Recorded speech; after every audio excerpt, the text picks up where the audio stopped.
Okay, so final review. We completed our road trip to Hilton Head from Marietta. It was 710 miles round trip with a couple of stops actually in Savannah and Statesboro, but ultimately we ended up in Hilton Head. So the total cost, we went through and added up all the cost charging and things like that. So we did have two locations with free charging. So we had free charging at our hotel outside the Disney Resort, as well as at the Tanger Outlet Center. We did some shopping there. But we spent a total of $17.50 on our trip charging to go those 710 miles. Short version is we compared that to our Bronco, which gets about 20 miles to the gallon at about $3 a gallon in gas. It's $106.50 had we have taken the Bronco. So we actually saved about $90 or $89 in the electric versus the Bronco on this particular trip. In terms of time on charger, we estimate it would be 40 minutes, a 40-minute stop each way.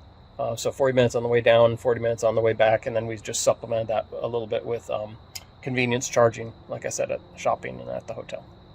I would go on a road trip again in the Mach. It saved us $90. And honestly, the stops weren't that much longer than we would have stopped otherwise.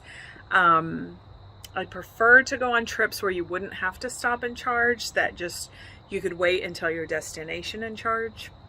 So somewhere within like a 3-hour vicinity of our house rather than the 5-hour trip. But ultimately, it was a little anxiety producing because we had never done it before, and you're watching your range go down.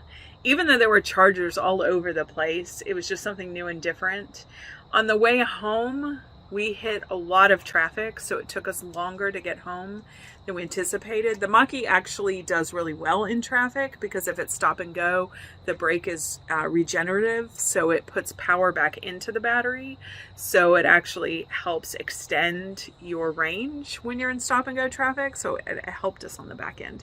But we were at the end of our trip and we were nearing about 20% left in our battery, and we were wondering if we were going to have to stop again, and we didn't want to stop again because we were tired and wanted to get home. Ultimately, we did not have to stop, and there would have been a million places to stop if we had had to, but just the stress of that wasn't my favorite. But now that I sit back and reflect on it, we saved $90. Once we did the math on it, I realized, yeah, for the hassle, it was worth the $90 savings. So, yeah, for shorter trips, it's a great road trip car. I don't think I would take it cross country or on like a 10-hour trip. It would get old really fast. It's definitely more the type of car that we bought it for, to be around town. But it was fun. It's fun to take on a road trip.